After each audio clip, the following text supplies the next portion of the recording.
IPS officer, एक वर्दी, एक सपना और जिम्मेदारियों से भरी पूरी जिंदगी। रात के 2 बज रहे हैं। पूरा शहर सो रहा है। सड़कें सुनसान हैं। दुकानों के शटर बंद हैं। लेकिन अचानक एक फोन बजता है। फोन उठाते ही दूसरी तरफ से घबराई हुई आवाज आती है। सर, शहर में दंगा भड़क गया है। अगले ही पल एक अधिकारी अपनी नींद छोड़कर उठता है। कुछ मिनट बाद उसकी गाड़ी सायरन बजाती हुई सड़कों पर दौड़ रही होती है। उसके एक फैसले पर हजारों लोगों की सुरक्षा निर्भर करती है। वह अधिकारी है एक All IPS units, officer. respond immediately. Send लेकिन क्या आपने reinforcement कभी to सोचा है Mominpura कि आखिर now. इस वर्दी तक पहुंचने का Drones are सफर कैसा tracking the होता है? crowd, moving towards क्या the main सिर्फ square. यूपीएससी पास कर लेने से कोई आईपीएस बन जाता है? क्या सचमुच आईपीएस अधिकारियों को गोलियां चलाना, आतंकवादियों से लड़ना और दंगों को नियंत्रित करना सिखाया जाता है? और क्या वास्तव में उनके पास शक्ति, सम्मान और सुविधाओं से भरी जिंदगी होती है? आज हम आपको आईपीएस अधिकारी की पूरी जिंदगी दिखाएंगे, एक साधारण छात्र से लेकर राज्य के सबसे बड़े पुलिस अधिकारी बनने तक।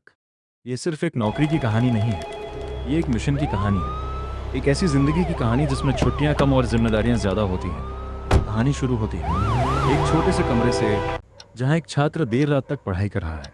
बाहर दोस्त घूम रहे हैं, त्योहार मनाए जा रहे हैं, शादियां हो रही हैं, लेकिन वह किताबों के बीच बैठा है, क्योंकि उसके सामने एक सपना है। यूपीएससी भारत की सबसे कठिन परीक्षाओं में से एक। हर साल लाखों उम्मीदवार आवेदन करते हैं, लेकिन अंतिम चयन कुछ 100 लोगों का ही होता है। पहला चरण प्रीलिम्स, यहीं लाखों सपने खत्म हो जाते हैं। फिर आता है मेंस, घंटों तक चलने वाली कठिन लिखित परीक्षा। फिर इंटरव्यू, जहां ज्ञान से ज्यादा व्यक्तित्व की परीक्षा होती है। और आखिरकार वह दिन आता है, रिजल्ट डे।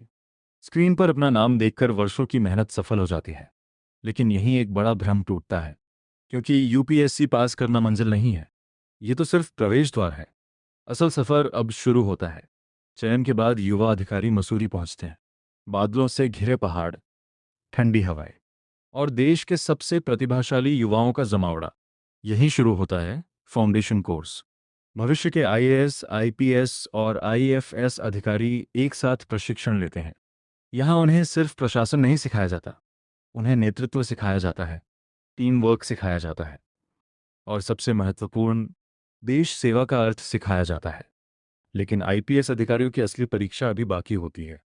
कुछ महीनों बाद वे पहुंचते हैं हैदराबाद, सरदार वल्लभ भाई पटेल राष्ट्रीय पुलिस अकादमी। यही वह जगह है जहां युवाओं को पुलिस अधिकारी नहीं, बल्कि पुलिस लीडर बनाया जाता है। सुबह 5 बजे अलार्म बजता है। 10 मिनट बाद सभी मैदान में होते हैं।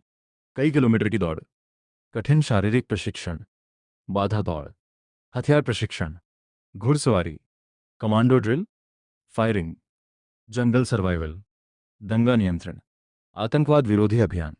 यहाँ हर दिन शरीर की सीमा और मानसिक ताकत दोनों की परीक्षा होती है। कई प्रशिक्षु थक कर गिर जाते हैं, लेकिन फिर उठते हैं, क्योंकि उन्हें पता है एक दिन उन्हें हजारों पुलिसकर्मियों का नेतृत्व करना होगा। ट्रेनिंग पूरी होने के बाद आता है पहला फील्ड पोस्टिंग ऑर्डर।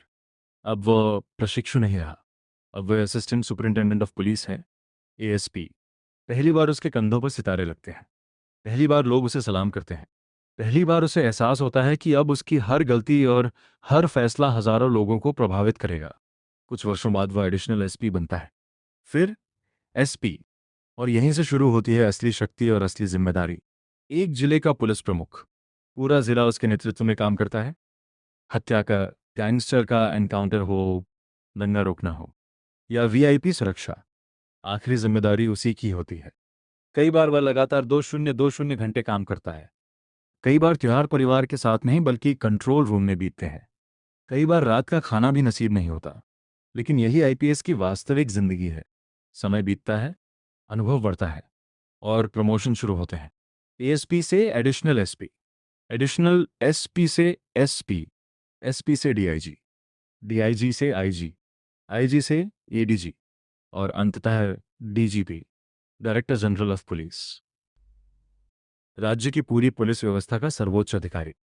हजारों पुलिसकर्मी, सैकड़ों थाने, पूरे राज्य की कानून व्यवस्था, सब उसकी जिम्मेदारी होती है। अब बात करते हैं उस सवाल की जो लगभग हर युवा पूछता है, सैलरी कितनी होती है? एक नए आईपीएस अधिकारी की शुरुआती बेसिक सैलरी लगभग 56,000 रुपये प्रति माह से शुरू होती है। भत्तों को जोड़ने के बाद ये काफ़ी अधिक हो जाती है। जैसे जैसे प्रमोशन बढ़ते हैं, वेतन भी बढ़ता जाता है। डीआईजी स्तर पर वेतन 1 लाख रुपए से ऊपर पहुंच जाता है। आईजी और एडीजी स्तर पर और अधिक, जबकि डीजीपी स्तर पर वेतन लगभग 2.25 लाख रुपए प्रति माह के शीर्ष वेतनमान तक पहुंच सकता है।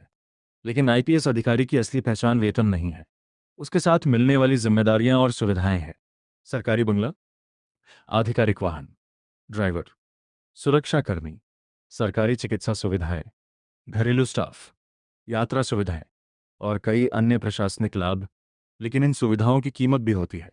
आपका फ़ोन 24 घंटे चालू रहता है, आपकी ड्यूटी का कोई निश्चित समय नहीं होता, आप कभी भी छुट्टी से वापस बुलाए जा सकते हैं, क्योंकि अपराधी छुट्टी नहीं लेते, दंगे समय देखकर नहीं होते, और आपदाएं कैलेंडर देखकर नहीं आती। धीरे धीरे वर्षों का सफर बीतता है, नए अधिकारी वरिष्ठ बन जाते हैं, बालों में सफ़ेदी आने लगती है, लेकिन वर्दी के प्रति समर्पण वैसा ही रहता है। फिर एक दिन वह क्षण आता है, रिटायरमेंट, अंतिम सलामी, अंतिम परेड। वर्दी आखिरी बार पहनी जाती है, सरकारी गाड़ी लौट जाती है, पद समाप्त हो जाता है। लेकिन एक चीज कभी समाप्त नहीं होती, सम्मान। क्योंकि एक आईपीएस अधिकारी सिर्फ कानून लागू नहीं करता, वह समाज में व्यवस्था बनाए रखता है। वह संकट के समय लोगों का भरोसा बनता है। वह उन लोगों में से होता है जो तब आगे खड़े होते हैं जब बाकी लोग पीछे हट रहे होते हैं। यही कारण है कि आज भी लाखों युवा इस वर्दी का सपना देखते हैं, क्योंकि आईपीएस सिर्फ एक करियर नहीं है, ये शक्ति से ज्यादा जिम्मेदारी की कहानी है, ये पद से ज्यादा सेवा की कहानी है, और सबसे बढ़कर यह भारत की सेवा करने का एक जीवन भर का संकल्प है।